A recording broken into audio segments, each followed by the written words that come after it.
dari Sabang sampai Merauke. Assalamualaikum warahmatullahi wabarakatuh. Tadi sekilas sudah diperkenalkan oleh Bu Rani ya. Untuk apa saya hadir dalam kesempatan ini? Jadi pengalaman kerja tadi sudah disinggung. Jadi ada pengalaman yang menarik ketika ikut terlibat menangani BRR Aceh, di mana pada saat itu ada tsunami, kemudian ada tahap untuk pengembalian kondisi dari terpuruknya ya segala sektor yang ada di Aceh. Jadi ada semacam nasihat dari pimpinan kami pada saat itu, di mana saat itu masih konflik, bahwa dalam bekerja nilai-nilai utama yang tertinggi bukan profesional, bukan juga integritas, tetapi yang tertinggi adalah patriotisme. Jadi coba bayangkan ya, ada konflik, terus kemudian ada tsunami, ya tentunya kita kalau negara membutuhkan, kita bisa terlibat di sana. Tidak harus dengan berperang, tapi dengan karya-karya yang lainnya. Oleh karena itu, saya di sini hadir untuk sharing pengetahuan di pengadaan barang jasa, ini juga untuk memanai dalam rangka Hari HUT NKRI ke-75. Jadi ini tentunya kesempatan yang berharga bagi saya ya untuk memanai ini ya sesuai tadi ya ada nilai-nilai patriotisme yang tentunya terus kita gelorakan. Jadi baik Bapak Ibu, singkat tadi sudah perkenalan, kita langsung kepada materinya. Saya akan membawakan share materinya. Jadi tadi sudah disinggung oleh Bu Rani terkait dengan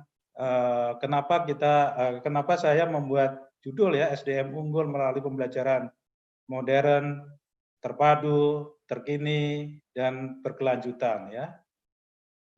Jadi kalau kita pembelajaran yang utama yang kita dapatkan ya, yaitu ketika Jepang kalah perang ya, ketika bom atom menerpa di negaranya gitu kan.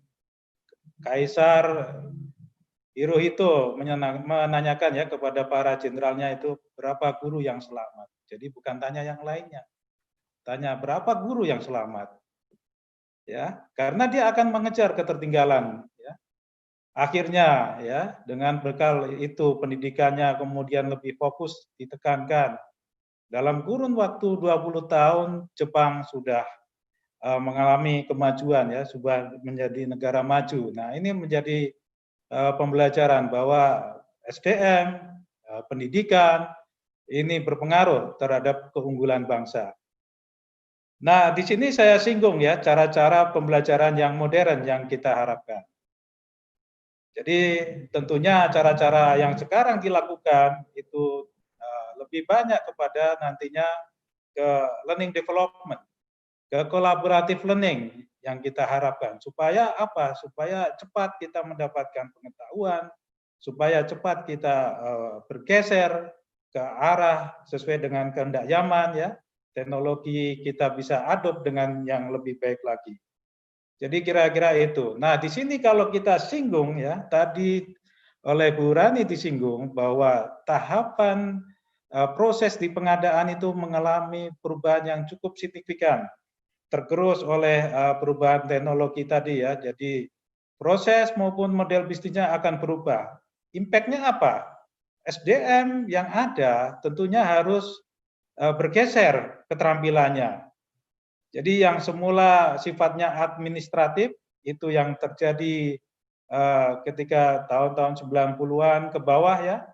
Jadi pekerja pengadaan itu clerical ya, tidak punya ilmu, hanya memenuhi formalitas di pengadaan. Nah, kemudian berpindah kepada tactical ya. Di sini sudah masuk mengenai cara-caranya menggunakan tender yang lebih baik lagi, ilmu pengadaannya juga sudah masuk, sudah ada panitia lelang, tetapi belum organisasinya tersendiri.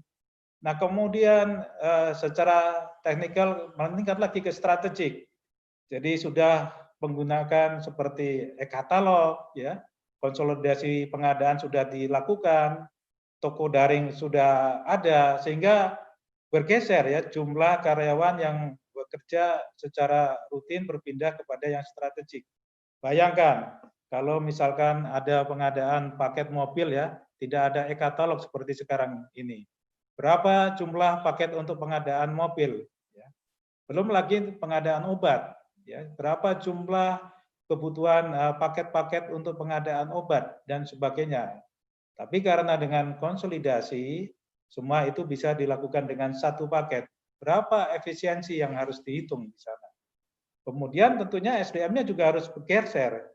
Dari yang semulanya tadi rutin, ya beralih kepada strategik tadi. Jadi skill-nya digeser, diangkat. Jadi ke pengadaan ke katalog misalkan. Jadi ada kemampuan bocah-bocah yang melakukan pengadaan dengan e-katalog. Nah, tentunya ini upaya yang cukup besar karena kita punya batasan, yaitu wilayah kita itu besar. Dari Sabang sampai Merauke. Ya kalau di benua Amerika itu antara timur sama barat itu sama itu ya. Kemudian juga kita punya tantangan ya. Tantangan yaitu bahwa yang kita dominan yang masih ada di pemerintahan itu yang masih pekerja yang rutin tadi yang seperti yang saya sebut ya. Seharusnya mereka juga bergeser, mulai berpindah kepada yang bisa menangani secara taktikal dan strategik tadi. Nah, kemudian juga lingkungannya perlu disadarkan ya. Para pelaku usaha disadarkan, para APH-nya juga disadarkan juga. Kemudian para pejabat-pejabatnya juga disadarkan agar rasa memilikinya juga tumbuh. Jadi ada hal yang disentuh dalam pembelajaran di awareness ini. Kemudian yang leveling ini yang bekerja di sini ya, harapannya adalah dari Sabang sampai Merauke yang kerja itu sama caranya. Ada peraturan baru hari ini, besoknya seharusnya dari Sabang sampai Merauke harus bisa dengan aturan yang baru. Nah, ini tentunya suatu tantangan tersendiri ya. Kemudian kita juga harus sediakan ya SDM yang unggul yang jumlahnya sedikit di sini ya. Karena apa? Ya, untuk menghadapi dinamisasi di perubahan-perubahan global ya perlu kita juga siapkan SDM yang unggul ini. Jadi mereka juga kita bekali cara-cara ilmu-ilmu yang tentunya yang unggul juga yang diharapkan di sini. Nah, tantangan-tantangan itu tentunya dilakukan ya suatu keniscayaan dengan digitalisasi. Tanpa digitalisasi kita akan susah mengejar itu. Jadi ini ada namanya learning platform yang harus kita siapkan dari learning management sistemnya, konten-konten pelatihannya, KMS-nya, knowledge-nya, ya konten-konten terkait dengan case-case study, ya kemudian tip atau trik dalam melakukan suatu kegiatan tertentu, aktivitas tertentu di pengadaan, dan jurnal dan sebagainya, dan konten terkait dengan link. Nah ini penting juga di sini. Misalkan kita harus punya akses terhadap best practice-nya pelatihan atau pembelajaran di internasional atau di negara kita sendiri. Ini kenapa kita lakukan dengan digitalisasi? Karena kita ada peluang di sini. 171 juta penduduk Indonesia sudah menggunakan internet. Ini datanya Januari 2020. Jadi populasinya hampir 98%. Jadi kita harapkan juga Pak PPK itu Pak Sekretaris Camat misalkan gitu. Kemudian Pak KPA-nya itu Pak Camat atau Pak PA-nya Pak Camat. Nah ini sudah melek terhadap internet ini. Nah ini tentunya peluang bagi kita menggunakan cara digitalisasi ini. Itu yang kita harapkan ya. Nah ini terkait target training kita ya Bapak Ibu ya. Siapa sih yang unggul ini yang perlu kita siapkan itu?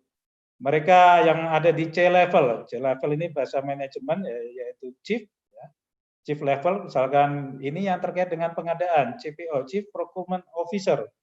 Nah, di sini para kepala UKPBC ya. Nah, dan kemudian mungkin bidang-bidangnya UKPBC. Nah, kemudian juga para Jafung Madianya ya atau utama kalau nanti ada utama. Kemudian para ahli pengadaan dan para trainer pengadaan. Nah, ini kita siapkan mereka ya untuk juga punya akses terhadap pembelajaran internasional training misalkan CHIP, IPSCM ya, kemudian ada Procurement Academy. Kalau di luar ada IMPPM di University of Roma. Kemudian kalau di dalam negeri misalkan Undip, ya ada pengadaan magister pengadaan dan logistik, ya. Ada kemudian yang terkait dengan lokal training yang kompleks juga, pelatihan KPBU, tender internasional. Ada terkait dengan akses terhadap jurnal atau buku. Nah, banyak tawaran mengenai platform yang bergerak di knowledge di sini, ya, procurement jurnal maupun di buku-buku pengadaan. Nah, kemudian di tahap leveling, ya, tadi yang kita singgung, ya. Target kita adalah mereka levelnya sama, ini yang bekerja dari Sabang sampai Merauke, ya. Yang bertindak sebagai pokja, misalkan pekerjaan konstruksi, cara kerjanya sama mereka ini. Jadi tentunya ada aturan baru tadi bisa cepat, ya, melalui apa, misalkan BIMTEK, pelatihan-pelatihan tematik yang kita siapkan, ya. Apakah berbasis kurikulum ataukah ya, hybrid gitu, ya, antara BIMTEK dan pelatihan. Adanya konten-konten KMS, ya, ini akan cepat mendapatkan ilmu-ilmu yang baru, yang terkini, kan gitu, ya. Nah, kemudian yang basicnya dia bisa melakukan tematik training base kompetensi, seperti pelatihan berbasis kompetensi di sini. Nah, jadi pelatihan yang basic maupun yang terkini kita bekali semua. Sehingga dari Sabang sampai Merauke cara kerjanya nanti sama kurang lebihnya. Yang level awareness ini lingkungannya, ya. Baik itu tim pendukung maupun CPNS, para APH, para pelaku usaha, para C-level, ya C-level ini eselon 1, 2, dan 3 atau PA. Ini kita sadarkan dengan cara-cara apa? Secara basically, ya, ini menggunakan masif open online, ya, karena jumlahnya banyak. Kalau kita per kelas itu nggak mungkin lagi di sini, ya. Jadi hal yang tertentu saja, yang misalkan tidak ada wilayahnya internet, kita lakukan masih secara classroom, tapi secara online gitu, ya, misalkan. Nah, ini kita push di sini juga agar mereka mengenali, ya, yang basic misalkan PBC tingkat dasar. Kemudian ada pemahaman terkait dengan public procurement yang ini nanti sebentar lagi akan di launching. Ya, kemudian ada yang tematik misalkan untuk pelaku usaha, ya, pelatihan PBC untuk pelaku usaha, pelatihan e-katalog untuk pelaku usaha. Ini yang disiapkan. Kemudian BIMTEK pengaturan PBC baru, ya. Nah, ini yang terus-terus sudah terjadi dan sudah nanti ke depan juga BIMTEK ini juga bagaimana ini bisa menjadi hybrid, bisa setiap saat kapan bisa dipelajari, ya, oleh ini. Jadi ini kita siapkan semuanya. Nah, kita tentunya berangkat dari masalah dulu, ya. Jadi kalau kita tidak bisa menangkap masalah di lingkungan kerja, itu bertanda bahwa ini menjadi early warning bagi kita, bahwa kapasitas kita masih kurang di situ. Jadi perlu kita tingkatkan. Ya, kenapa begitu? Bagi saya ini masalah, tapi bagi orang lain belum tentu masalah. Bagi yang lainnya mungkin menjadi masalah besar. Nah, contohnya apa, ya? Kalau kita lihat apel jatuh ke bawah, bagi saya mungkin tidak ada masalah. Tapi bagi Sir Isaac Newton itu menjadi masalah. Dan itulah ditemukan teori mengenai gravitasi.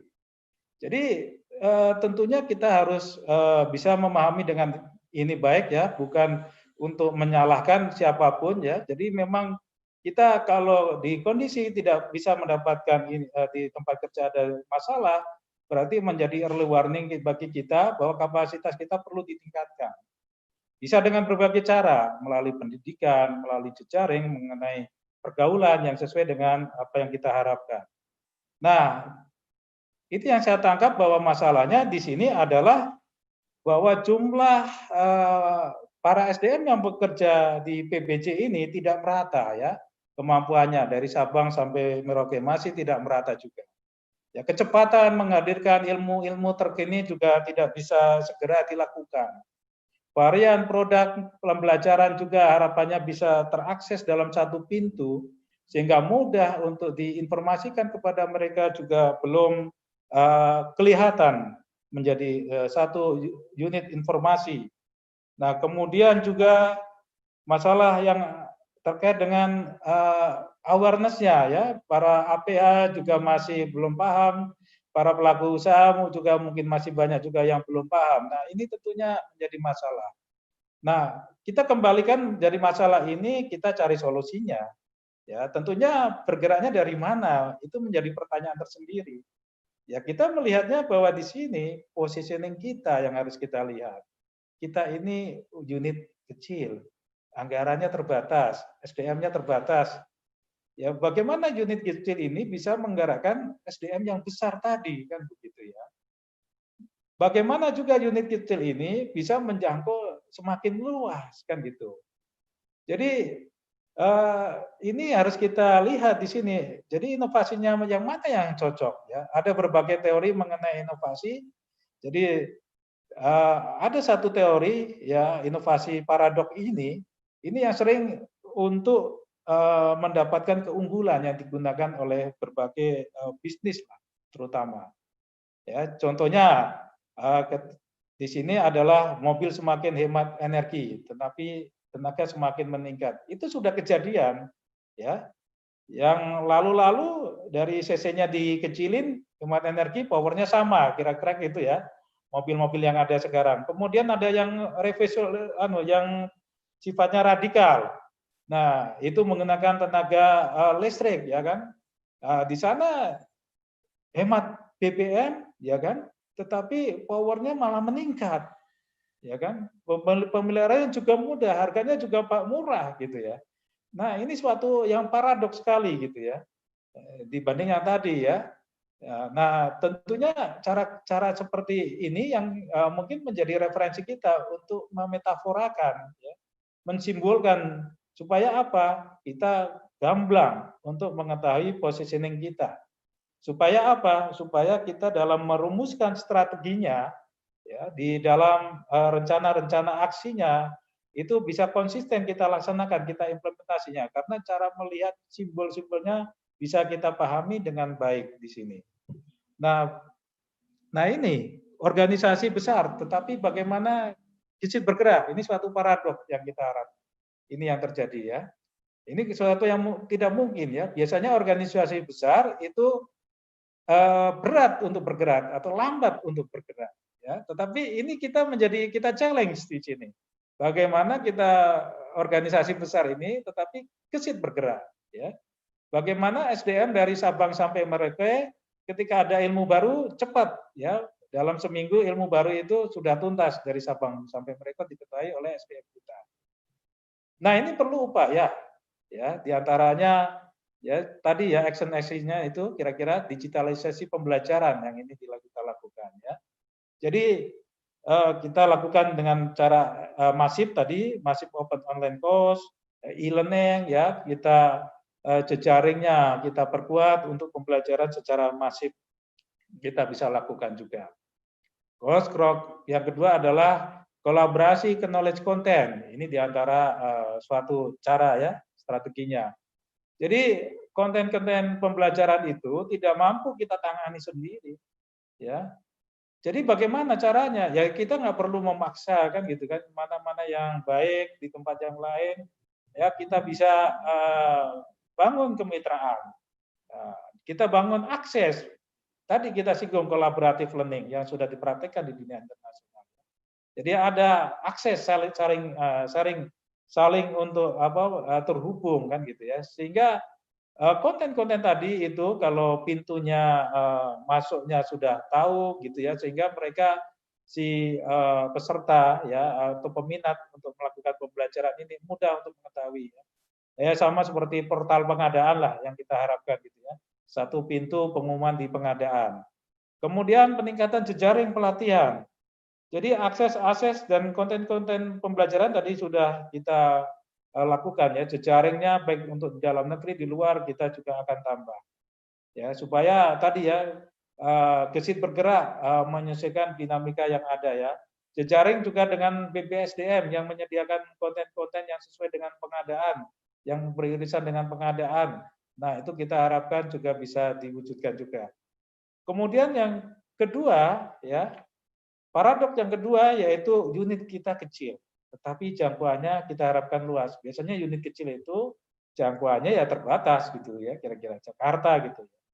Jadi positioning di sini strategi apa yang kita perlu ambil?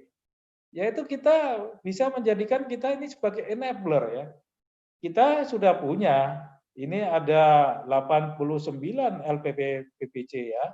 Ya kita optimalkan fungsi-fungsi daripada tugas enabler ini ya. Jadi bagaimana mereka bisa self learning gitu ya. Bisa self working ya. Jadi mereka bisa bekerja sendiri ya, memenuhi kebutuhannya sendiri. Kalau bisa otomatis ya, sistemnya yang kita atur, penjaminan mutunya kita buat, konten sumber dayanya kita fasilitasi melalui sistem. Jadi mereka bisa melakukan sendiri. Inilah konteks dalam enabler ya, tentu dengan standar mutu yang kita harapkan. Nah, kemudian yang kedua apa? Adanya penggerak ya dari komunitas ya. Kita gerakkan ya melalui WhatsApp ya atau mungkin COP, Community on Practice dan sebagainya ya. Jadi ilmu-ilmu ya biasanya itu datang dari para pelaku ya. Karena apa? Masalah-masalah itu kalau mereka melakukan itu ada masalah. Jadi ilmu-ilmunya bisa tergali, bisa terkolek dengan baik. Nah, ini tentunya menjadi growing bagi pengetahuan PPC kita. Sehingga kita bisa share, kita bisa jangkau lebih luas lagi. Berikutnya adalah personalisasi pelatihan. Ini penting juga. Ya, ketika bergeser ya fungsinya dari Pokja ke PPK misalkan gitu. Ilmu-ilmunya juga beda ya. Jadi ini perlu ada penekanan ini untuk meningkatkan kapasitas dan kapabilitas SDM pengadaan ya. Varian materi pembelajarannya kita perluas. Nah, itu yang terkait dengan ide ya. Jadi sekali lagi ya, kalau kita bisa melihat suatu masalah ya tentunya kita ada ide solusinya. Ini penting ya. Jadi kalau kita tidak bisa melihat masalah ya, maka ya tentunya ini menjadi early warning supaya kemampuan kita, kapasitas kita ditingkatkan ya. Gitu. Berikutnya yaitu terkait dengan gap kompetensi ya. Ini ada kaitannya. Di setiap organisasi ya tentunya yang bagus ya harus bisa menerjemahkan dari tujuan organisasi ini ke dalam sasaran kerja pegawai ya. Nah, tentunya ketika membuat sasaran kinerja pegawai ini kira-kira SDM yang cocok itu seperti apa, yang kompeten itu. Itu terkait dengan target ya. Nah, yang existing SDM ada itu seperti apa? Nah, kalau antara ini ada berbeda, ini berarti ada gap di sini mengenai kompetensinya dia. Nah, ini yang perlu dilakukan dengan pendidikan. Nah, cara-cara pendidikan ya ini melalui ya ada analisa, desain, development, implementasi dan evaluasi. Nah, di sini Pusdiklat ingin memposisikan diri ya Pusdiklat PPC ini sebagai smart Pusdiklat. Jadi ingin menghadirkan integrated system untuk collaborative learning dan knowledge management ya. Di sini ada kombinasi di sini ada learning management system yaitu dari konten-konten materi yang kita siapkan di dalam LMS, kemudian akses terhadap pelatihan atau pembelajaran kita juga harus sediakan. Knowledge management sistemnya kita juga sediakan. Jadi ya pengetahuan yang sifatnya spesifik, yang terapan ataupun yang krusial ya bisa ditampung di dalam KMS ini. Nah, kemudian ini sebagai fasilitas ya kendaraan ya untuk pembelajaran secara continuous learning. Ya, jadi si peserta itu tidak hanya pada saat pelatihan saja ikuti LMS kita, istilahnya begitu ya.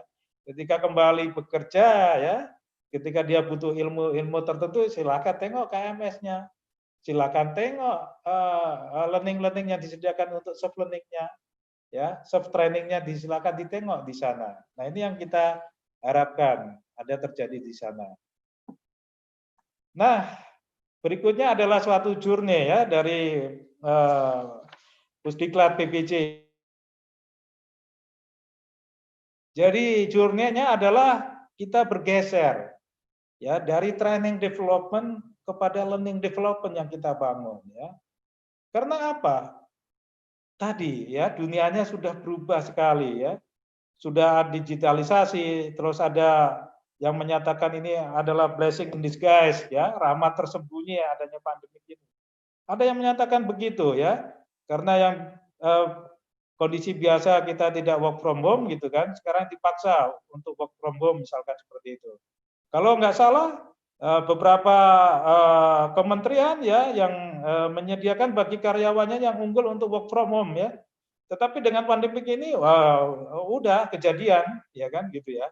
Jadi ini kita coba ya karena ya kita lebih efisien cara bekerjanya, kemudian kita dipaksa untuk bersentuhan dengan teknologi, ya kan. Semakin intens kita bersentuhan dengan teknologi informasi ini, sehingga kita tentunya ini sebagai peluang bagi kita.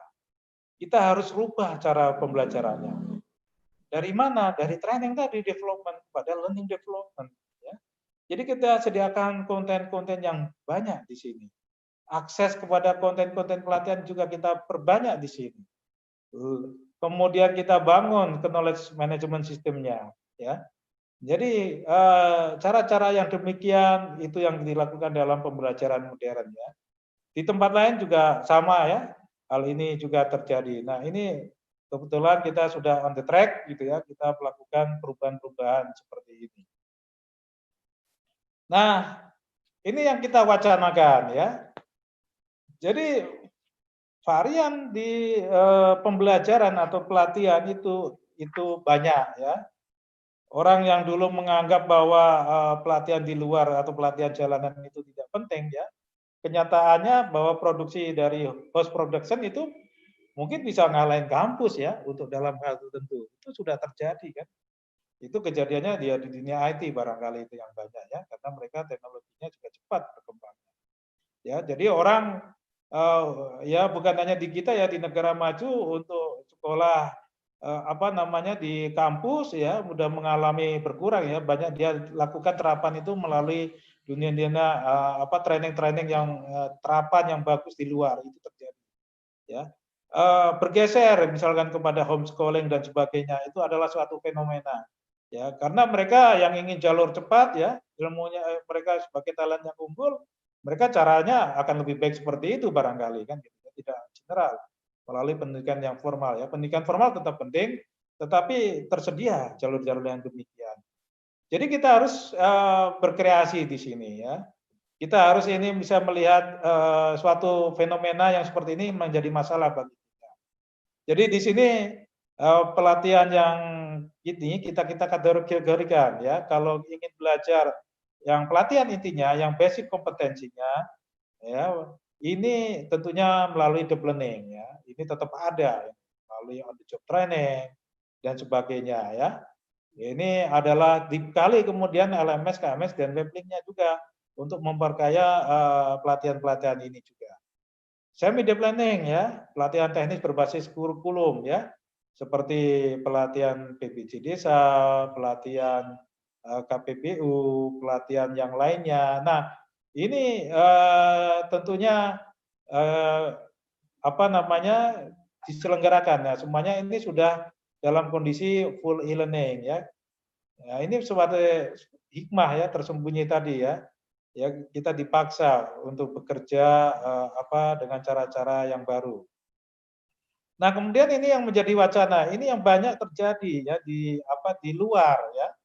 Jadi banyak sekali kursus-kursus yang dilakukan yang terapan ya kepada case-case tadi yang mendalam spesifik atau mungkin ada aturan baru kemudian dibuat bimbingan teknis ya dengan pola-pola tertentu supaya ilmunya tidak dangkal saja gitu ya, bisa lebih mendalam. Tapi tidak berbasis kepada kurikulum ya, tetapi ini yang terkini, yang ngetren ini ya perlu diikuti karena ikuti aturan yang ada yang baru. Nah, tentunya ini dilihat ini. Ini perlu diakomodir hal ini, hal seperti ini ya. Kalau kita menganggap bahwa kita ingin melakukan continuous learning tadi. Kalau kita ingin menganggap bahwa ini sebagai learning development. Ya. Nah, kemudian juga yang sifatnya self learning yang terus menerus dilakukan ya. Jadi ini bisa knowledge management ya. Apakah yang tadi itu masuk ke dalam KMS gitu ya? Ataukah memang perlu khusus ya kita akan lihat itu semua ya. Mungkin di sini juga Bapak Ibu ya kalau ada yang galau silakan ini menjadi forum diskusi yang menarik. Sejauh mana kita mengakomodir hal-hal seperti ini. ya. Nah, ini implementasinya kalau kita melakukan training implementation di sini ya. Jadi yang pertama ini adalah adanya penyusunan materi ya.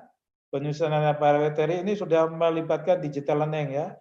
Jadi nanti yang membangun mengenai infografis, video atau melakukan manuskrip ya kalau itu pembelajaran dengan MOC ya ini bisa melibatkan digital learning-nya di sini. Nah, kemudian ada yang mengoperasikan di sini ya, learning operation ya. Jadi ini memfasilitasi pelatihan ya. Di sini sifatnya pembelajaran di sini ya. Jadi bisa ya umumnya sudah terjadi soft learning. In class sudah makin berkurang ya. Bahkan kalau kondisi pandemik ini sudah hampir tidak ada gitu ya. Kelasnya diganti secara online gitu ya. Kemudian ada secara sosial eksperimental melalui OJT, on the job training ataupun magang. Nah, ini ada fasilitator ya atau guru ya. Ya, kemudian di sini adalah evaluasinya ya dibangun ya. Nah, ini tentunya suatu tahapan ya yang dilalui dalam suatu pembelajaran. Nah, bedanya adalah kalau kita melakukan secara continuous learning, cara-cara modern di sini, yaitu bahwa di sini metode pembelajarannya itu sudah dibekali ya materinya dulu ya. Bahkan referensi terhadap pengetahuan-pengetahuan tertentu diinformasikan ya, sehingga mereka melakukan soft learning-nya dulu, ya kan Kemudian bisa melakukan online community ya dengan para peserta yang lainnya, bisa brainstorming, bisa sharing ilmu gitu ya. Ya, kemudian bisa diskusi dengan para pengajarnya ya. Jadi pola-pola yang demikian inilah yang dilakukan ya ke depan ini. Kemudian mereka juga dalam berpraktek ada yang mendampinginya ya. Ini kalau untuk deep learning. Jadi ini pola-pola ini continuous learning dalam konteks yang lainnya diperluas ya. Jadi ini suatu rangkaian ya sampai nanti terhadap pekerjaan, nah itu bisa dilakukan. Jadi pembelajaran ini kecil yang secara formal tadi. Ini nilainya 10 buatnya ya. 20 itu soft learning-nya. 70 ini adalah prakteknya ya. Jadi kira-kira itu. Jadi ke depan barangkali di manajemen LMS itu akses terhadap pengetahuan akan diperbanyak lagi ya terhadap jurnal, terhadap referensi pengaturan dan sebagainya. Sehingga ketika mau belajar itu tinggal kontennya itu tinggal dikasih link-linknya misalkan seperti itu. Mereka bisa belajar dengan itu kemudian diskusi dan presentasi. Ini yang tentunya sangat menarik di sini ya. Nah, ini mimpi ya yang kita harapkan bahwa kita ini membangun ya smart LMS ya, Learning Management System platform. Ya, supaya kita bisa menghadirkan integrated performance training ya. Solution di sini ya. Jadi bagaimana LMS ini bisa menjadi satu pintu untuk pembelajaran di pengadaan barang jasa pemerintah di sini. Jadi kita tidak menafikan bahwa ilmu itu banyak di luar ya. Jadi kita harus open minded di sini. Membuka akses ya kepada tempat-tempat yang lain. Kalau di sini ada BPSDM negeri ya, di sini ada misalkan dengan keuangan, ada pelatihan terkait dengan keuangan yang perlu diketahui oleh pengelola proyek. Ya. Kemudian ada pelatihan PPK di tempat yang lain ya. Kemudian ada pelatihan mengenai K3 kalau untuk konstruksi ya atau pelatihan kontrak di tempat yang lain. Tentunya akses informasi itu kita buka lah, kita buat satu pintu lah layanan kita gitu ya. Kita harapkan tempat-tempat yang lain itu juga saling untuk membagi akses kan gitu yang kita harapkan ya. Sehingga ketika nanti orang bicara pengadaan misalkan pekerjaan konstruksi ya, dia belajarannya pengadaan bisa di sini, kemudian irisan ibunya ada terbuka akses ke tempat yang lain. Ini memudahkan kita untuk memberikan pelayanan ya. Nah, di sini aksesnya mana saja ini ya. Ada terkait dengan kursus ya. Ini yang di luar, ini satu contoh ini Pasia ya. Yang di dalam juga ada ini, misalkan dari diklat online ya, yang selalu menghadirkan ya materi-materi terkini misalkan. Ada kemudian dari procurement academy ya, kalau kita ini terkait dengan magister ya, pengadaan atau pendidikan formal. Ada terkait dengan forum ya, konten-konten terhadap forum kita ada link di sini. Ada yang terkait dengan sertifikasi dari portal BPSDM ya, kita ada yang luar misalkan contohnya CIP. Ada yang terkait dengan online learning platform ya. Ini sudah menjamur di luar juga di kita sudah mulai ya. Di kita ada Indonesia X, misalkan mengenai supply chain, di sana ada konten akses untuk training supply chain. Di Coursera, wah banyak sekali di sini konten-konten yang unggul, misalkan terkait dengan blockchain juga ada di sini. Terkait dengan procurement juga ada di sini ya. Kemudian terhadap akses terhadap jurnal ya, banyak juga di luar itu bergerak di bidang jurnal juga ya. Ketika saya jadi mahasiswa ya, saya sampai beli ini apa namanya iuran ya, iuran untuk mendapatkan jurnal-jurnal yang bagus ya. Kita sharing dengan teman-teman kita. Nah, ya kita sebagai LMS rasanya juga kalau ingin menghadirkan SDM yang unggul tadi, ya perlu ada ya baik jurnal yang free maupun yang bagus, tentunya yang berbayar ya, tentunya yang bagus. Nah, ini yang kita harapkan di sini. Nah, mimpi kita itu seperti di sini. Ini suatu bentuk, ada suatu penelitian yang dilakukan oleh Jeremy di sini. Dia memodelkan bahwa di dunia itu sudah saling terhubung satu sama lain ya. Jadi di sini adalah startup ya yang bergerak di apa namanya bidang-bidangnya. Jadi di sini ada yang bergerak di bidang pembelajaran, learning gitu kan. Ini ada banyak startup gitu kan. Di sini sudah juga berkembang biak. Nah, kita ini bisa menjadi bagian-bagian yang seperti ini nanti ke depan manajemen pengadaan kita pembelajaran kita ya digital platform kita. Jadi yang kalau di kita ya yang sudah terkenal di Indonesia ya Ruang Guru kira-kira aksesnya. Nah, ini Smart Link itu tadi yang saya maksud tadi di situ. Nah, perkembangan ilmu, perkembangan teknologi seperti dasar ya. Jadi dulu itu dipetakan ini sarangnya ya, klasternya itu enggak banyak ya, Honeycomb 2. Honeycomb 3 bertambah banyak di sini klasternya ya. Di segala menyentuh berbagai sektor ya. Dan kemungkinan ini bertambah juga. Nah, yang hijau ini yang learning di sini ya, saya mau cerita di sini. Ada Khan Academy, ada Coursera, ada Udacity. Ini yang besar-besarnya lah. Belum yang kecil-kecilnya ya. Ya, mungkin nanti Ruang Guru yang masuk di learning di sini ya, ketiga misalkan. Nah, di sini itu pun jenisnya yang dulu 2, kemudian berubah. Tambahnya ada book sharing di sini. Jadi di sini istilahnya interaction led, ini MOC, ini peer to peer, ini yang bergerak di misalkan di jurnal atau di buku ya. Nah, ini sebagai suatu yang menarik ini bisa melakukan dengan self learning di sini. Nah, ini tentunya link-link yang bagus ya, yang sesuai kita bisa akses di sini ya. Bisa yang gratis ataupun kalau yang berbobot ya mungkin berbayar tidak ada masalah juga ya.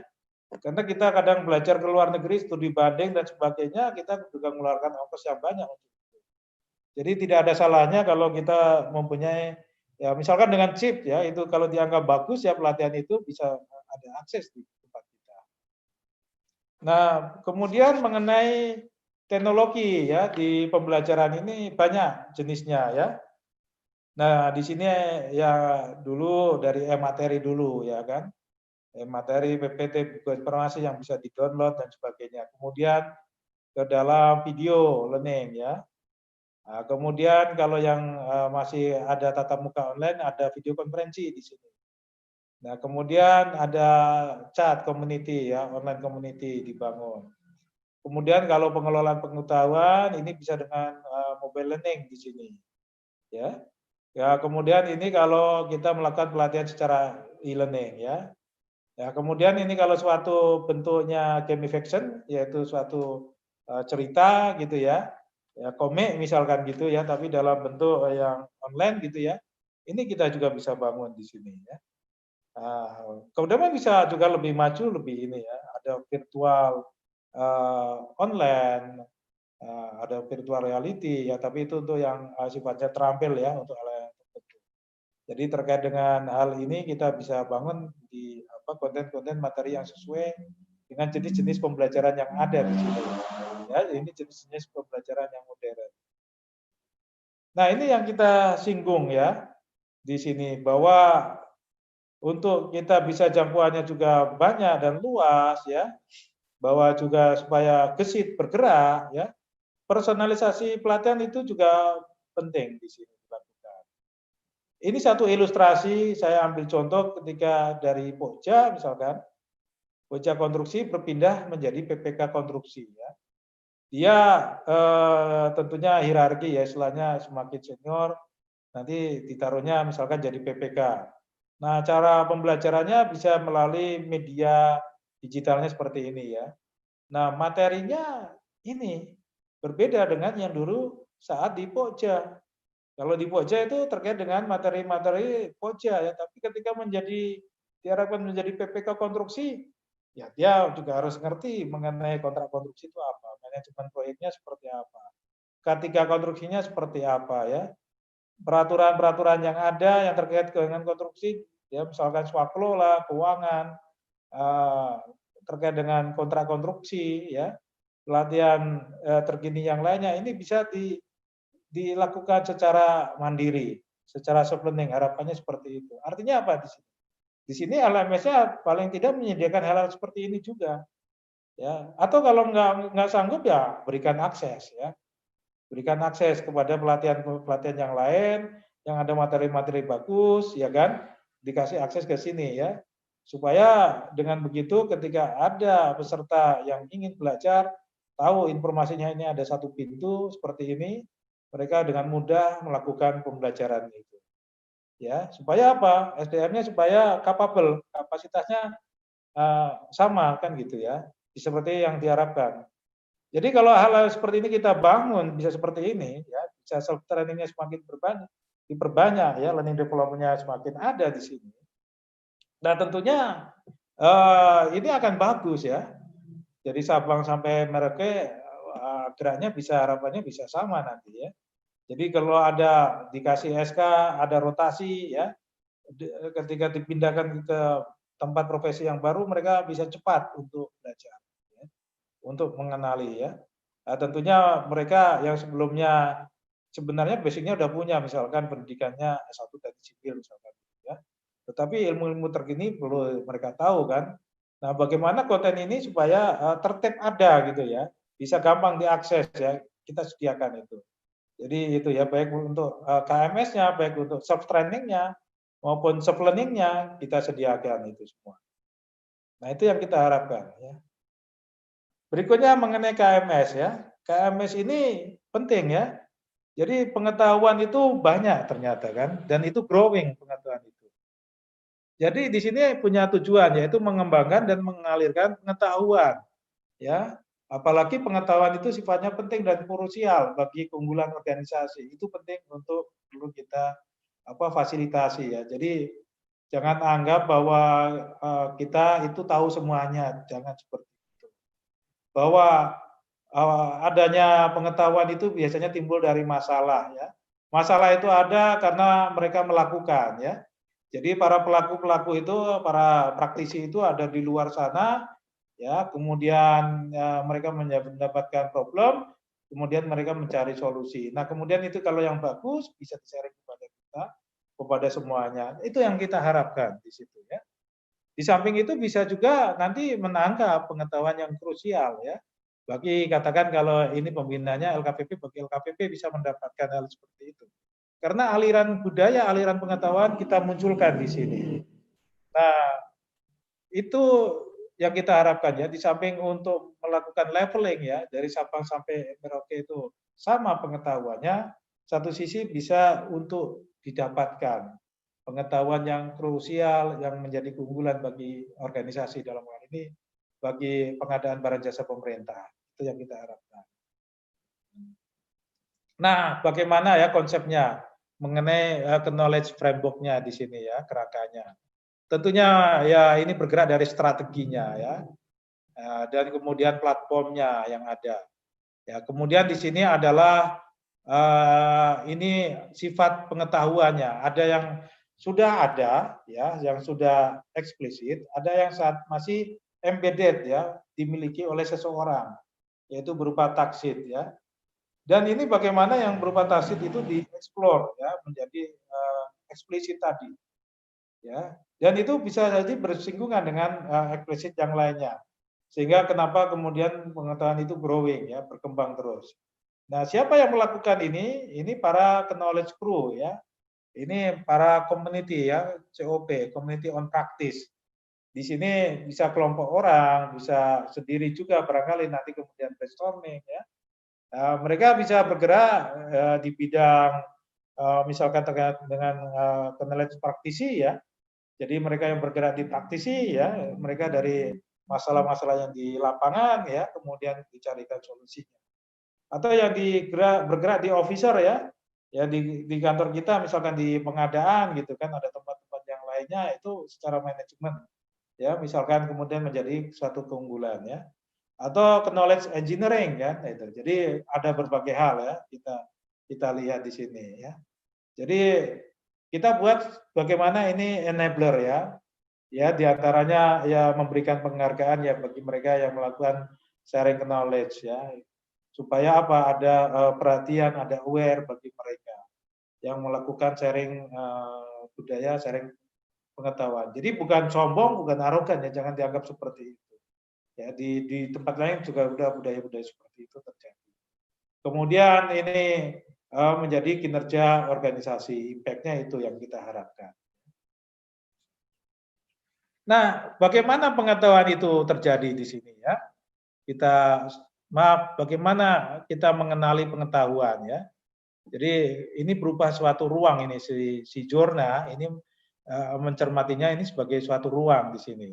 Jadi ada yang 3 elemen di situ, ada yang abstrak, ada yang konkret. Jadi pengetahuan itu memang ada yang abstrak itu seperti kayak filosofi, misalkan gitu, ya. Kemudian ada yang umum, ada yang rinci. Umum itu masih belum bisa spesifik lah ya, itu masih general pengetahuannya. Kemudian ada yang sulit, ada yang mudah. Jadi ketiga aspek ini kombinasi ini. Ini kalau pada posisi di sini, ini pengetahuan yang paling sulit. Ini namanya sticky ya. Ya, pengetahuan yang kompleks di sini. Cara menurunkan susah di sini kan gitu ya. Jadi kalau melakukan learning metodenya, ini mungkin job learning yang dibutuhkan di sini. Tetapi kalau yang di ujung sini misalkan gitu ya, secara mudah, maka cara-caranya bisa kemudian jangan dibuat deep learning kan gitu. Jadi boros tadi ya cara-cara learning metodenya atau training metodenya ya. Tentunya dengan cara-cara yang gampang ya, seperti dengan KMS itu bisa dilakukan. Nah ini yang harus kita bisa petakan ya dari suatu pengetahuan. Bahwa di sini digambarkan berupa kubus ya, kubus pengetahuan mengenai kompleksitas pengetahuan. Nah ya, KMS itu tadi kita singgung ada kodifikasi. Jadi kita harus kodifikasi ya supaya tertib. Slot-slotnya ada di mana ya orang menaruh pengetahuan itu ya. Jadi kalau misalkan dari COP sudah oke ya kan, kemudian ada proses verifikasi, kemudian masuk ke konten pembelajaran di sini. Ya, di dalam sini ada kodifikasi. Nah, kodifikasi ini bisa terus dibangun ya, tidak harus seperti ini ya, sesuai kebutuhannya tadi. Ya, ini adalah satu contoh ya kodifikasi pengetahuannya. Nah, pengetahuan-pengetahuan yang sudah tidak berlaku lagi, yang sudah obsolete ya tentunya kita tarik ya. Tidak ada di sini lagi ya, yang masih berguna ada di sini. Nah, ini satu contoh ya mengenai kulpas. Jadi bentuknya bisa video, bisa informasi paper dan sebagainya. Nah, ini suatu hal yang kita banggakan dari Pusdiklat PPJ kita, LKPP. Ya, ini pembentukannya 2017 ya. Di ini tahun 2018 kita sudah akreditasi dari LAN, kita sudah ISO juga di sini. Setahun kemudian kita sudah mendapatkan IKM tertinggi di LKPP 2019. Tahun ini 2020 kita menjadi role model pelayanan publik dari Menpan mendapat penghargaan. Kemudian yang terbaru baru kemarin kita menjadi peringkat 1 ya dalam menghadirkan diklat ya fungsional dan teknis ya. Jadi ada lomba diklat seluruh pusdiklat se-Indonesia. Nah, ini tentunya mungkin satu hal yang kita lihat bahwa pegawai-pegawai mungkin di tempat kita berkenalan dengan internet, katakan gitu ya, data literasinya juga mungkin cukup tinggi ya, dari rata-rata ini semua banyak anak milenial. Ya. Jadi ini menjadi cambuk kami, ini menjadi sharing kami juga, ya. Kemudian juga ya menjadi bisa sharing knowledge dengan Bapak Ibu semuanya yang ada di sini. Ya. Ini kalau dari profilnya ya, yang pertama dari enablernya yang kita lakukan ada sekitar 90-an LPP. Ya, kita bermitra dengan 90-an LPP. Ini ada akreditasi A, B, dan C. Mereka bergerak dari Sabang sampai Merauke. Ya. Bayangkan ya, kalau di tempat yang lain kementerian atau lembaga barangkali mungkin punya 15 yang mereka miliki sendiri ya. Tapi kita caranya tidak kita miliki sendiri. Kita cuma di Jakarta satu, tapi ya bagaimana kita berpartner ya. Ya, jadi sehingga kita bergeraknya juga banyak ya di tempat-tempat lain yang banyak. Ya ini mungkin yang diklat-diklat teknis dan fungsional dan yang lain bisa menjadi suatu contoh barangkali ya, supaya pengetahuan fungsional tadi bisa sampai ke tingkat 2, bisa lebih cepat misalkan seperti itu dan sebagainya. Nah, kita punya sumber daya fasilitator itu ada 400-an sekian ya, memang banyak di sini. Yang tingkat lanjut ada hampir 100-an fasilitator. SDM kita ya pegawai kita sedikit ya, hanya 2 eselon 3 ya, satu eselon 2 ya. CPNS-nya juga sedikit ya. Jadi ini yang tadi positioning saya yang saya anggap bahwa kita unit yang kecil tadi. Program pelatihan kita baik yang kompetensi UK tertentu ya dan tematik juga ada ya. Namun yang spesifik tadi yang kita singgung itu harusnya bisa growing ya. Bisa diberikan akses juga ya supaya pembelajaran itu ya di mana aja bisa dilakukan dengan baik dan optimal sesuai kebutuhannya. Nah ini isi dari platform ya, konten yang ada di platform di sini. Jadi di portal pengadaan kita ini berkolaborasi dengan sertifikasi ya. Di sini ada terkait dengan menu-menu, peserta pelatihan, LPPPPC, narasumber, asesor, dan sebagainya ya. Di sini ada jadwal pelatihan ya. Kemudian ada LMS kita ya di Learning Management System kita. Nah, di sini ada satu contoh, misalkan dalam pembelajarannya ini ada pengelola kelasnya, ya juga melakukan monef. Kemudian ada juga video repository, ya ini. Nah, inovasi yang kita lakukan ya, selama pandemik ini kita sudah full e-learning untuk semua pelatihan, ya. Untuk semua pelatihan yang baik itu kompetensi, tematik, kita sudah full e-learning. Kemudian untuk akreditasi kita bisa lakukan secara visitasi virtual, ya, dan pemantauan secara online. Ya. Berikutnya yaitu pengelolaan pelatihan berbasis IT, ini sudah lama dilakukan. Nah, kemudian yang dibangun yang untuk masif open online, ya mungkin dalam tahun ini sudah jadi, ini ada suatu model pelatihan dengan CPPP, ya untuk pengadaan publik, ini jadi masif, siapapun bisa mengikuti pelatihan ini. Kemudian sertifikatnya sudah elektronik. Ya. Terus kemudian ada konten-konten pembelajaran yang berbasis digital kreatif ya, jadi micro learning ini kita perbanyak ya terutama terkait dengan penerapannya di penggunaan SPSE misalkan gitu. Kemudian ada micro teachingnya yang kita lakukan sudah online. Jadi kalau uji micro teachingnya kita sudah online ya untuk mencetak para fasilitator tadi. Kemudian kombinasi metode Monef ya, Kirkpatrick dan Delon. Dan ini kita kembangkan. Jadi kalau yang tanpa e-learning itu pakai Kirkpatrick gitu ya. Jadi ketika sudah e-learning ini agak susah kalau cuma Kirkpatrick. Jadi kita coba kombinasikan dengan Delon. Ya, supaya kita tahu pada saat prosesnya, pada saat outputnya, hasilnya memuaskan ya di dalam pelatihan ini ya. Belum nanti akan menginjak terus kepada outcome yang kita harapkan. Nah, inovasi berikutnya yaitu di portal PPSDM ini. Ini sudah one stop platform ya terhubung dengan semua SDM yang ada di sini.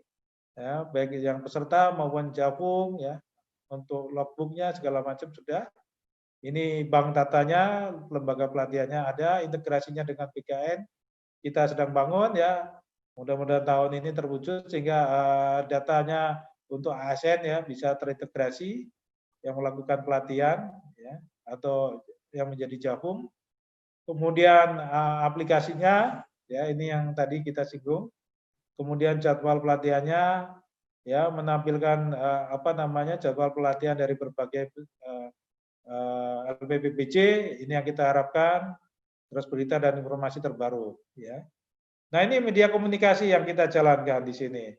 Ada grup-grupnya di sini ya, ada websitenya juga, ada juga Instagramnya di sini ya, ada kanal Pusdiklat di sini. Nah, kesimpulannya apa yang kita dapatkan di dalam hal menerapkan pembelajaran secara digital ini? Kan kita sesuai dengan tadi yaitu untuk mendukung melalui pembelajaran yang modern, terbaru, terkini ya, berkelanjutan, terpadu kan gitu ya. Nah, dengan itu ya caranya adalah dengan digitalisasi tadi. Jadi kalau kita konsepkan terhadap keterkaitan dengan kinerja organisasi dampaknya ya, kalau yang canggih tentunya sangat besar dampaknya. Nah, ini kita harapkan cara-caranya bisa lebih canggih lagi dalam melakukan digitalisasi tadi. Nah, yang ini bisa menjadi suatu wacana ya bagi Bapak Ibu yang bergerak di pengadaan pelatihan pengadaan ya. Di sini ya kita harapkan bahwa adanya satu pintu ya akses terkait dengan pembelajaran di pengadaan barang jasa. Jadi pola training development bergeser kepada learning development itu yang kita harapkan. Jadi ini ya yang kita mimpikan, yang kita harapkan ya bisa terhubung ya kolaboratif learning ya, ada akses informasi terhadap pelatihan-pelatihan di tempat yang lainnya, baik itu di pemerintah maupun swasta maupun di luar ya, supaya pengadaan pembelajaran pengadaan pemerintahan itu akan lebih baik lagi ya. Jadi ini yang kita perlu kita juga gali lagi. Nah, ini variasi learning metodenya ya, ini tadi yang kita singgung mengenai non-deep learning ini ya, pengetahuan penunjang ini ya. Ini hybrid antara BIMTEK dengan pelatihan. Ini mau dianggap apa nanti ke depannya? Di luar sudah menjadi suatu hal yang menjadi fakta ya. Jadi ini mendukung untuk personalisasi pelatihan tadi kita singgung. Jadi pengetahuan yang sifatnya mungkin deep learning, semi deep learning itu ilmunya udah kuno barangkali, belum ilmu yang terbaru ya. Nah, kita bisa bangun dengan KMS yang terbaru, tapi kan KMS lebih kepada terapan-terapan ya. Tapi kalau semacam learning, ya ini posisinya di mana di sini? Ya. Ini kita coba hadirkan hybrid ini ya antara BIMTEK dengan pelatihan untuk hal-hal yang terkini tadi ya. Ini untuk menjawab tadi ya hal-hal yang terkini. Nah, kira-kira itu ya. Jadi kita harus punya pikiran besar ya dalam bekerja ya, think big ya. Kalau kita nggak tahu masalahnya ya kita early warningnya kita upgrade kapasitas kita supaya bisa melakukan think big lagi kan gitu ya. Dan think big ini perlu kita evaluasi lagi kan gitu supaya bisa self tuning kan gitu ya, melakukan penyetelan tersendiri kan gitu ya. Supaya dengan begitu ya strategi-strateginya berikutnya tidak salah. Kalau salah kan mengulangnya juga besar ya, effort yang dibutuhkan ya. Kemudian mulai dari yang kecil ya dan skala fast ya, itu yang kita harapkan. Inilah ciri-ciri yang inovasi ya. Jadi contohnya misalkan Honda itu ya. Honda itu kenapa menjadi leading di city car ya pada saat itu ya. Dia improve dari desainnya yang kotak-kotak ya, kemudian dia metaforakan yaitu maximize space, minimum mesin kan gitu. Dia punya simbolnya, metaforanya seperti itu. Kemudian dia turunkan strategi itu, ya transformasikan dalam praktek-prakteknya. Dia dapatlah modelnya yang ruangannya mobilnya besar, mesinnya tidak bersuara. Nah itulah ciri Honda, ya sehingga diminati di city car itu. Dia menjadi leading di sana. Beda lagi dengan Toyota. Toyota itu bergerak dari middle segment, ya kan? Kemudian menyentuh kepada low segment, ya. Kemudian kepada high segment. Nah, ini cara-cara, ini strategi ya. Kita membangun keunggulan, kita harus tahu pikiran besarnya, kita bisa metaforakan di sana, kita bisa formulasikan strateginya, kita bisa konsisten untuk penerapannya. Nah, itu yang kita harapkan ya. Terima kasih. Ini saya serahkan kepada Mbak Rani ini untuk diskusinya. Silakan. Ya, baik. Terima kasih Bapak Arif Rahman, luar biasa tadi pemaparannya, sangat padat, singkat namun sangat bermanfaat tentunya bagi kita semua ya, sangat berbobot tadi ya. Mungkin selanjutnya saya persilakan kami akan membuka sesi tanya jawab interaktif ya bagi Bapak dan Ibu sekalian yang ingin bertanya boleh mungkin raise hand-nya karena nanti akan saya akan saya unmute ya untuk Bapak dan Ibu sekalian yang ingin bertanya, jadi bisa langsung bertanya dengan Bapak Arif Rahman. Bagaimana kira-kira ada yang ingin bertanya Bapak dan Ibu sekalian? Ini sudah ada Ibu Heni Kuntiastuti. Ibu Heni, apakah masih bergabung bersama kami, Bu?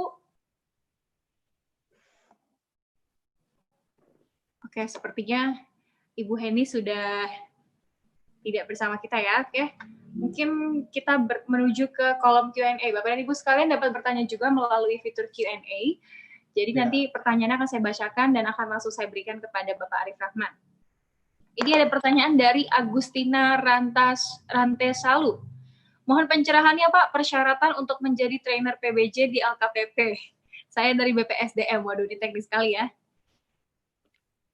Baik, langsung saya jawab, Bu Rani. Ya, boleh silakan Pak. Untuk menjadi trainer PBJ itu mulainya dari trainer tingkat dasar ya. Jadi ada persyaratan untuk menjadi trainer PBJ tingkat dasar, yaitu punya sertifikat pelatihan tingkat dasar dulu. Nah, kemudian setelah punya sertifikat pelatihan tingkat dasar, kita ada syarat di dalam tes untuk menjadi trainer, harus ada pengumuman ya, pengumuman dulu lah ya, ada pengumumannya ya. Kemudian ikuti tes. Nah, ikuti tes itu untuk nilai skor yang harus didapat 230. Jadi sekitar 90% ya. Jadi memang kenapa kita atur ini agak tinggi ya, supaya kan memang menjadi trainer kan, jadi orang-orang yang lebih unggul kan gitu yang kita harapkan. Jadi kalau kemarin itu dengan 160 bisa sudah dapat sertifikat tingkat dasar. Nah, ini untuk menjadi trainer harus lulus 230 tadi ya. Nah, ini kita harapkan ya, terutama yang bergerak di bidang BI ya. Nah, ini untuk menjadi trainer pengadaan. Nah, kalau kemudian ya tentunya mengikuti pelatihan ya, nanti ada pelatihannya micro teaching kan gitu ya. Micro teaching cara mengajarnya, kalau nggak bisa cara mengajarnya ya nggak lulus kan gitu ya. Ada juga pelatihan substansinya ya, ini juga dinilai ya. Nah, setelah lulus dapat sertifikat sebagai trainer TOT tingkat dasar. Nah, ini bisa lanjut, bisa nanti kemudian ya, dalam beberapa waktu lah ya, punya pengalaman bisa melanjutkan ke trainer untuk tingkat lanjut ya. Jadi mereka yang punya sertifikat kompetensi yang untuk tingkat lanjut ya. Jadi kalau sudah punya sertifikat trainer tingkat dasar, kemudian ambil lagi untuk sertifikat kompetensi skema tertentu katakan itu. Atau kalau sebagai gabung PBJ mereka sudah punya sertifikat kompetensi ya. Nah, itu bisa menjadi bekal untuk nanti menjadi syarat untuk mendapatkan sertifikasi trainer tingkat lanjut. Tapi ini tentunya kalau untuk trainer ada program pelatihannya ya yang terjadwal. Ya, itu. Jadi untuk lebih jelasnya nanti bisa dilihat di portal PPSDM ya. Oke. Baik, terima kasih Pak Arif Rahman atas jawabannya. Selanjutnya ini ada pertanyaan dari Nani Tri Hastutianti ya. Ingin bertanya nih, apakah untuk pembelajaran pengadaan barang dan jasa secara e-learning, apakah untuk standar biaya kegiatan yang diacu yang terbaru misalnya Permen PU, Permen KU terkait e-learning, maksudnya adakah SBK-nya? Oke. Mungkin maksudnya apakah ada standar biaya kegiatannya yang mengacu pada peraturan Menteri PU atau Peraturan Menteri Keuangan? Karena baik Mbak Rani ya. Jadi kan kita posisinya enabler tadi ya. Jadi untuk standar biaya itu dari tempatnya masing-masing yang melakukan pelatihan itu. Jadi kita atur di dalam sini ada hak dan kewajiban ya. Jadi kalau sebagai pengajar ya ada dapat haknya ya, jasa terhadap itu ya. Mengenai besarannya berapa itu aturannya masing-masing ya.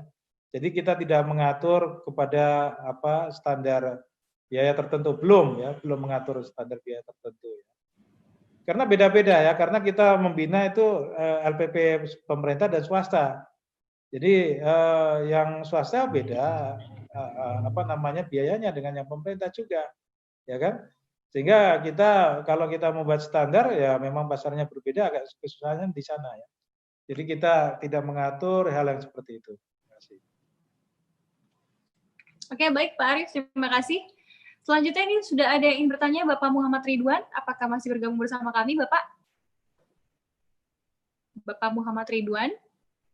Bagi Bapak dan Ibu sekalian yang ingin bertanya langsung, boleh silakan ya mengangkat tangan dengan menggunakan fitur raise hand mungkin. Silakan. Ini tadi sudah ada yang bergabung Bapak Muhammad Ridwan, apakah masih bersama kami?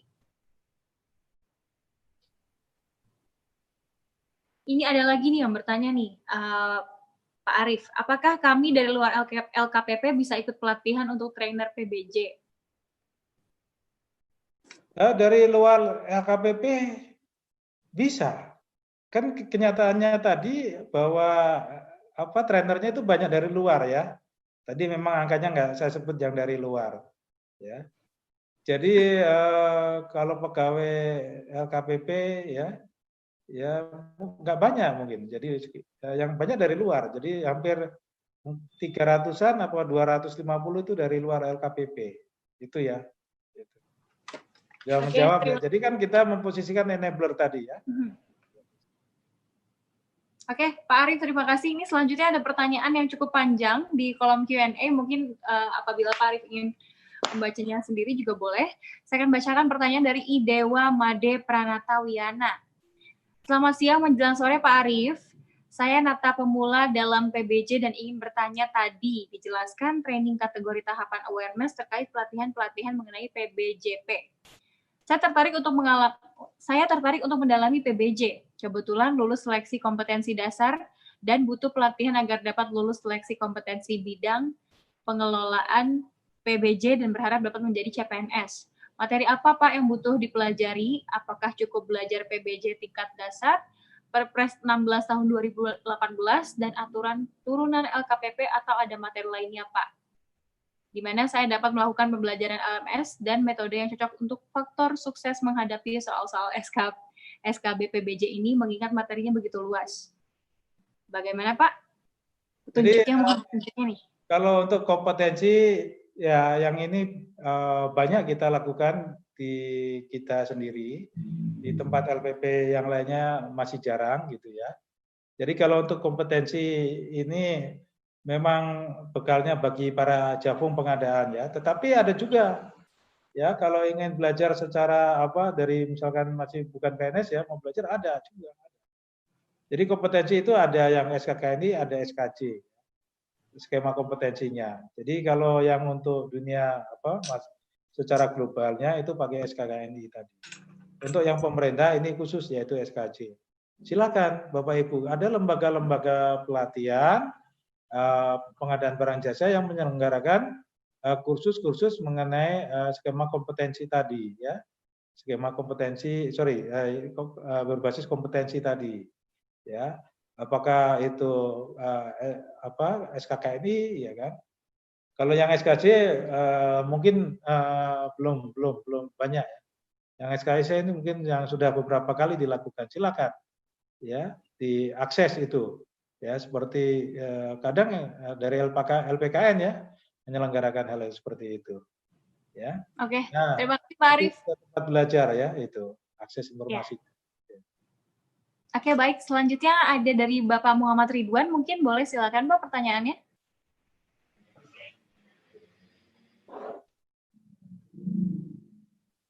Oke, Bapak Muhammad Ridwan, apakah masih bersama kami, Pak? Ini Bapaknya sudah bergabung tadi ya, tapi mungkin kembali menghilang. Pak Muhammad Ridwan? Oke, kalau gitu kita menuju ke pertanyaan di Q&A saja ya Pak ya. Bapak ASN yang pensiun, apakah bisa ikut berpartisipasi mendaftar menjadi trainer PBJ? Bagaimana nih Pak Arief? Udah banyak itu Bu Rani, ya. Oke. Banyak yang pensiunan ya, itu. Bisa ya. PBJ malah bebas kan gitu ya, bisa ini. Oke. Siap. Selanjutnya pertanyaan dari Ibu Desi Fosriani. Saya akan memilih fungsional pengadaan barang jasa, tapi dengar kabar kalau fungsional ini untuk kenaikan pangkatnya susah. Apakah benar, Pak? Saya kira itu nanti bisa ditanya di tempat yang lain ya, penilaian dupa dan sebagainya itu. Itu saya kira pembinaannya memang ada di LKPP, silakan tanya ke sana yang terkait ya, yaitu di Direktorat Sertifikasi Profesi ya. Kami di Pusdiklat ya. Oke. Saya kira sama ya, semua penilaian dupa itu sama lah saya kira itu. Kan semuanya diatur oleh Menpan ya gitu. Oke. Pertanyaan lagi nih, Mbak, dari Florina Wiwin. Apakah ada wadah komunikasi penyelesaian masalah yang kita hadapi dalam proses pemilihan penyedia atau dalam hal proses pengadaan barang dan jasa? Wadahnya ada apa namanya, ikuti aja community yang ada itu di WhatsApp itu ya. Misalkan ya kalau saya ikutnya beberapa ya di WhatsApp itu, tapi ada teman-teman itu yang ikutnya banyak itu. Silahkan ya ikut itu di komunitas WhatsApp itu sudah banyak itu dilakukan ya. Jadi misalkan di kontrak itu ada FAKPI ya, ada mungkin juga terkait yang ya teman-teman sendiri yang di luar mungkin banyak ya, saya nggak tahu itu ada ya. Nah kalau yang ini yang KMS ya kita apa namanya, kita bangun, silakan mereka punya komunitas nanti mengusulkan konten-konten yang bermanfaat untuk dijadikan sharing. Ya. Oke, baik. Terima kasih Pak Arief. Ini selanjutnya dari penanya interaktif kita, apakah masih bergabung bersama kami Ibu Heni Kuntiastuti? Atau Bapak Muhammad Ridwan? Oke, baik. Sepertinya Ibu Agustina Rantesalu, apakah masih bergabung bersama kami, Bu? Oke, baik. Penanyanya dari tadi sudah mengangkat tangan, mungkin kepencet kali ya. Ini ada pertanyaan dari B. Laksito Purnomo, Bapak Laksito Purnomo. Apakah sudah dibuka TOT PBJ oleh LKPP untuk umum? Yang kedua, apakah sertifikat ahli PBJ masih berlaku untuk seumur hidup? Yang ketiga, bagaimana peran yang punya sertifikat ahli PBJ tapi bukan ASN? Yang pertama apa tadi, Bu? Apakah sudah dibuka TOT PBJ oleh LKPP untuk umum? Di sana ada persyaratannya ya, misalkan TOT itu diutamakan untuk WI. Ya, artinya itu diutamakan ya, terkait itu dengan kuota. Ya. Kalau mau pastinya ya saya nggak ingat karena itu ada bagian tersendiri. Silakan dilihat di portal ya, di sana ya, ada PIC-nya di sana juga. Nah kemudian yang kedua yaitu apa tadi Bu? Apakah sertifikat ahli PBJ masih berlaku untuk seumur hidup? Masih berlaku untuk seumur hidup ya, masih. Terus yang ketiga bisa menjadi agen pengadaan ya. Iya. Jadi kalau bukan PNS itu bisa banyak lah gitu ya. Banyak itu expert pengadaan itu ya bisa jadi advokasi ya, melakukan bimbingan teknis dan sebagainya. Oke, selanjutnya ini ada pertanyaan lagi dari Rain Mailoa. Apakah yang punya sertifikat TOT PBJ yang dikeluarkan oleh Kementerian PU dapat digunakan sebagai trainer, Pak? Sertifikat trainer PBJ? Iya, TOT PBJ yang dikeluarkan oleh Kementerian PU. Saya belum dengar itu ya, saya kebetulan sebelum dari sini dari PU ya. Dulu kita waktu di PU ngadain pelatihan TOT PBJ gitu ya. Tetapi maksud saya waktu saya di PU ya. Tetapi itu semua itu lisensi dari LKPP gitu ya. Jadi pelatihannya berdasarkan ya istilahnya koordinasi kerjasama dengan LKPP. Jadi itu bisa dipakai. Tetapi kalau yang ini yang dimaksud yang mana kan itu harus jelas. Kalau yang istilahnya itu sertifikatnya sertifikat pelatihannya barangkali bisa dari setempat ya kan gitu. Tapi sertifikat untuk trainernya ini dari LKPP. Jadi yang kita atur adalah tetap sesuai aturan pelatihan di sana, bahwa yang untuk pelatihan ya sertifikatnya dari LKPP. Untuk menjadi trainer pengadaan barang jasa ya. Oke. Barangkali di sana mengembangkan ya untuk internal di sana terkait dengan konstruksi itu kan kompleks ya. Nah, itu bisa dipakai untuk ngajari di sana. Kalau memang itu tidak ada sertifikat trainer dari LKPP. Ini Pak, fungsional PBJ itu semestinya untuk Pokja atau pejabat pengadaan sebelum menjadi PPK, semestinya kan ditempatkan di UKPBJ, fungsional. Nah, sementara di daerah itu masih ada yang dikeluarkan dari UKPBJ dengan alasan yang kurang dimengerti gitu Pak. Nah, adakah dari LKPP menegur atau kami mengadu ke mana gitu dari LKPP? Pasalnya banyak fungsional PBJ yang ditempatkan di luar UKPBJ sehingga tidak maksimal tupoksinya. Gitu Pak. Terima kasih. Ya, kalau silakan mengadu ya siapa saja bisa mengadu Pak, silakan saja ya Pak. Jadi terkait dengan konteks tadi penyelesaiannya bagaimana? Karena kalau yang namanya manajemen itu ya pasti ada tour of duty ya, misalkan seperti itu. Penempatannya ada di mana. Kalau tidak sesuai kan ada tempat mengadunya juga ada. Ada barangkali komite ASN ya, misalkan seperti itu dan sebagainya. Jadi ini kembali kepada manajemen di internal di sana Pak ya. Dan ada sarana-sarana untuk pengaduan itu. Ya Pak ya, Pak Rene. Kalau kita pembina Jafungnya di sini kan itu. Ya, maksudnya kalau mengadunya kalau di daerah sudah di-keep semua Pak. Misalnya kami ingin mengadu ke yang lebih tinggi ke LKPP-nya itu di bidang apa gitu, harus kemana? Ya kalau misalkan ada tour of duty itu kan biasanya komite ASN misalkan ada aturan-aturannya barangkali. Sepanjang itu dilihatnya di ini Pak, di aturan-aturan tadi ya, dicermatinya. Ya banyak cara misalkan itu bisa ada melalui klarifikasi atau PT-UN dan sebagainya kan. Jadi kalau kita ya di sini kita melihat formasinya, terus ya paling dalam ya ini bagian yang lain Pak. Saya nggak bisa menanggapi, ini bukan bagian di kami. Ada silakan di tempatnya di pengembangan profesi di sana Pak. Silakan kalau mau berkonsultasi ke sana ya. Di pengembangan profesi ya? Ya, Direktorat Pengembangan Profesi Pak. Oke. Pak, terima kasih Pak Arif. Materinya sangat menarik ya. Cuman saya ini mau lanjuti dengan sertifikasi Pak. Sertifikasi itu bisa nggak dilakukan dalam waktu dekat atau terjadwal Pak di LKPP Pak? Minta infonya Pak, informasinya Pak. Ya. Assalamualaikum warahmatullahi wabarakatuh. Langsung?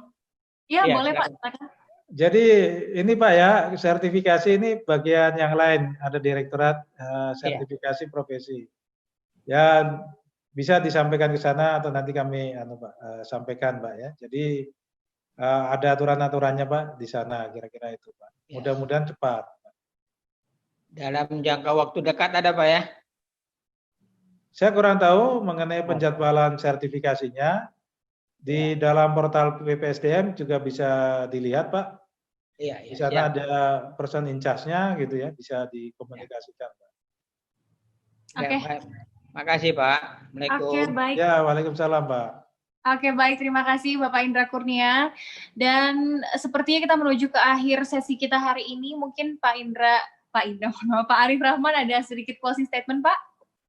Ya, terima kasih Mbak Rani ya. Jadi apa yang kami sampaikan di sini ada yang sudah terlaksana, ada yang menjadi mimpi-mimpi ya, dan belum tentu mimpi-mimpi yang saya sampaikan di sini atau ide-ide yang saya sampaikan di sini ini bisa langsung diterapkan atau menjadi praktik di organisasi kami ya. Jadi ini ada yang sebagian masih ide saya. Jadi ini pasti ada dinamisasi ya di dalam organisasi. Dan itu yang perlu kita sampaikan di sini bahwa ini adalah sesi untuk sharing pengetahuan. Jadi informasi-informasi yang saya sampaikan ini bisa harapannya menjadi irisan referensi bagi Bapak Ibu atau bisa menjadi juga koreksi bagi kami ya dalam langkah ke depan lagi. Jadi kesempatan ini saya gunakan hal seperti itu juga ya di samping untuk sharing apa yang sudah dilakukan oleh Pusdiklat LKPP. Jadi mudah-mudahan dengan tema di atas yaitu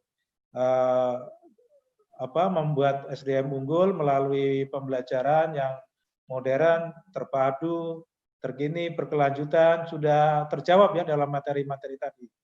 Modern kita sudah singgung yaitu terkait dengan digitalisasi yang dilakukan, kemudian terpadu integrasinya sistem tadi di dalam LMS ya. Dan platform ya, ada LMS, ada link web dan kemudian KMS ya. Kemudian terkininya tadi kita sudah jawab ilmu-ilmu yang baru, harusnya cara-cara hybrid misalkan ini saya catatkan ya harapannya ini self learning atau self training kan itu ya, itu bisa terjawab itu semua. Kemudian yang berkelanjutan ya yaitu dengan cara-cara kapan saja bisa belajar, di mana saja belajar melalui MOOC ya, dan upgrade dengan pengetahuan yang ada di luar, link-linknya dikasih, itu bisa menjawab tantangan yang berkelanjutan tadi. Jadi saya kira apa konten yang saya sajikan ini sudah bisa menjawab tema apa yang saya sajikan tadi.